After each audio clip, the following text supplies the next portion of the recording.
हम जिस जमीन पर खड़े हैं, क्या आपने कभी सोचा है इसके नीचे क्या छिपा है? ऊपर से शांत दिखने वाली यह पृथ्वी अंदर से एक डायनेमिक सिस्टम है, जहां एक्सट्रीम हीट, मोल्टन मटेरियल और पावरफुल फोर्सेस लगातार काम कर रही हैं। पृथ्वी की सरफेस के नीचे एक ऐसी दुनिया है जिसे हम अपनी आंखों से नहीं देख सकते, लेकिन साइंस ने इसके रहस्यों को समझने का तरीका खोज लिया है। साइंटिस्ट ने पृथ्वी को मुख्य रूप से 3 लेयर्स में डिवाइड किया है: क्रस्ट, मैंटल और कोर। सबसे ऊपर है क्रस्ट। यह पृथ्वी की सबसे पतली लेयर है। यही वो हिस्सा है जहां हम रहते हैं, जहां कॉन्टिनेंट्स, ओशंस, माउंटेन्स और जीवन मौजूद है। क्रस्ट की थिकनेस हर जगह समान नहीं होती। महासागरों के नीचे ये पतली होती है, जबकि महाद्वीपों के नीचे ये मोटी होती है। क्रस्ट के नीचे मौजूद है मैंटल, जो पृथ्वी की सबसे मोटी लेयर है, और ये लगभग 2900 किलोमीटर तक फैली हुई हैं। यहाँ रॉक्स पूरी तरह सॉलिड नहीं होती, बल्कि सेमी मोल्टन अवस्था में होती हैं, जिसके कारण यह लेयर धीरे धीरे फ्लो कर सकती है। इसी मूवमेंट की वजह से पृथ्वी की प्लेट्स मूव करती हैं, और यही मूवमेंट अर्थक्वेक्स और वॉल्केनोज जैसी घटनाओं का कारण बनती है। अब आते हैं सबसे अंदर की लेयर, कोर पर। कोर पृथ्वी का सबसे गर्म और डेंस हिस्सा है, और इसे 2 भागों में बांटा गया है: आउटर कोर और inner core. Outer core liquid form में होता है, जबकि इनर कोर सॉलिड होता है।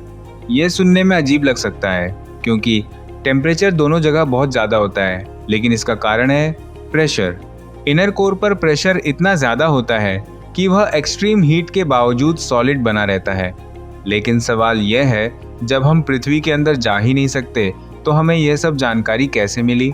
इसका जवाब छिपा है डायरेक्ट और इनडायरेक्ट सोर्सेज में। डायरेक्ट सोर्सेज में शामिल हैं वॉल्केनिक इरप्शंस और डीप ड्रिलिंग प्रोजेक्ट्स। जब वॉल्केनो इरप्ट होता है, तो मोल्टन मटेरियल यानी माग्मा सरफेस पर आता है, जिसका अध्ययन करके साइंटिस्ट अंदर की कॉम्पोजिशन के बारे में जानकारी प्राप्त करते हैं। इसके अलावा डीप ओशन ड्रिलिंग प्रोजेक्ट जैसे प्रयासों के जरिए साइंटिस्ट ने पृथ्वी के अंदर से सैंपल्स कलेक्ट किए हैं। हालांकि अब तक हम सिर्फ कुछ किलोमीटर ही अंदर तक पहुंच पाए हैं, जो कि पृथ्वी के पूरे आकार की तुलना में बहुत कम है। इसलिए असली जानकारी हमें मिलती है इनडायरेक्ट सोर्सेज से, जैसे ग्रेविटी, मैग्नेटिक फील्ड, मीटियोराइट्स और सबसे महत्वपूर्ण साइज्मिक वेव्स। साइज्मिक वेव्स यानी भूकंप के दौरान उत्पन्न होने वाली एनर्जी वेव्स। जब पृथ्वी के अंदर सडन मूवमेंट होता है, जैसे अर्थक्वेक, तो एनर्जी वेव्स के रूप में बाहर निकलती है और पृथ्वी के अंदर ट्रैवल करती है। इन वेव्स का बिहेवियर अलग अलग लेयर्स में बदलता है, और यही हमें अर्थ के अंदर की स्ट्रक्चर के बारे में बताता है। साइज्मिक वेव्स मुख्य रूप से 2 प्रकार की होती हैं: पी वेव्स और एस वेव्स। पी वेव्स यानी प्राइमरी वेव्स, ये सबसे तेज होती हैं और सॉलिड्स, लिक्विड्स और गैसेस तीनों में ट्रैवल कर सकती है। इनका मोशन कंप्रेशनल होता है, मतलब पार्टिकल्स उसी दिशा में आगे पीछे मूव करते हैं जिस दिशा में वेव ट्रैवल करती है। दूसरी तरफ होती हैं एस वेव्स, सेकेंडरी वेव्स। ये पी वेव से धीमी होती हैं और केवल सॉलिड्स में ही ट्रैवल कर सकती हैं। इनका मोशन ट्रांसवर्स होता है, मतलब पार्टिकल्स वेव की डायरेक्शन के परपेंडिकुलर मूव करते हैं। अब यहीं से शुरू होती है सबसे इंटरेस्टिंग डिस्कवरी। जब साइंटिस्ट ने ऑब्जर्व किया कि एस वेव्स पृथ्वी के कुछ हिस्सों में नहीं पहुंचती, तो उन्हें समझ आया कि वहां लिक्विड मौजूद है। इसी ऑब्जर्वेशन से पता चला कि पृथ्वी का आउटर कोर लिक्विड है। इसी तरह पी वेव्स की स्पीड और डायरेक्शन में बदलाव से साइंटिस्ट ने अलग अलग लेयर्स की पहचान की। साइज्मिक वेव्स का एक और महत्वपूर्ण कॉन्सेप्ट है शैडो जोन। शैडो जोन वह एरिया होता है जहां साइज्मिक वेव्स डिटेक्ट नहीं होती।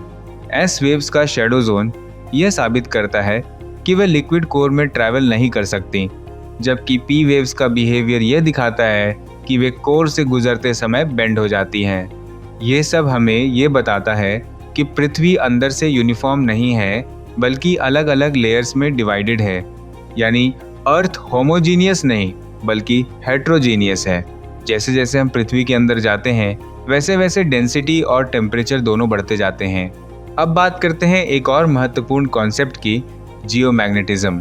पृथ्वी का मैग्नेटिक फील्ड उसके आउटर कोर में मोल्टन आयरन के मूवमेंट से बनता है। इस प्रोसेस को जियोडायनेमो इफेक्ट कहा जाता है। यह मैग्नेटिक फील्ड पृथ्वी के चारों ओर एक प्रोटेक्टिव शील्ड की तरह काम करता है। यह हमें सन से आने वाले हार्मफुल चार्ज पार्टिकल से बचाता है। लेकिन आज इस मैग्नेटिक फील्ड में बदलाव देखे जा रहे हैं। मैग्नेटिक नॉर्थ पोल धीरे धीरे शिफ्ट हो रहा है और कुछ जगहों पर मैग्नेटिक फील्ड वीक हो रही है।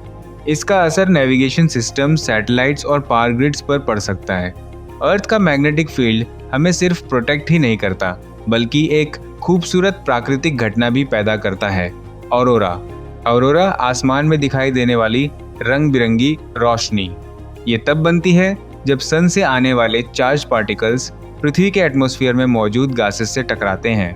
यह कोलिजन एनर्जी रिलीज करता है जो लाइट के रूप में दिखाई देती है। यह फिनोमेनन हमें यह भी दिखाता है कि पृथ्वी का मैग्नेटिक फील्ड कितना महत्वपूर्ण है। पृथ्वी के अंदर की यह कॉम्प्लेक्स स्ट्रक्चर हमारी सरफेस पर होने वाली कई घटनाओं को कंट्रोल करता है, जैसे अर्थक्वेक्स, वॉल्केनोज, माउंटेन फॉर्मेशन। सब कुछ इसी इंटरनल डायनामिक्स का परिणाम है। पृथ्वी सिर्फ बाहर से सुंदर नहीं है, इसके अंदर भी एक पूरी दुनिया छिपी हुई है। एक ऐसी दुनिया जो लगातार बदल रही है और हमारी जिंदगी को हर पल प्रभावित कर रही है। अगले एपिसोड में हम जानेंगे उन शक्तियों के बारे में जो पृथ्वी की सतह को आकार देती हैं, एंडोजेनिक फोर्सेस और एक्सोजेनिक फोर्सेस।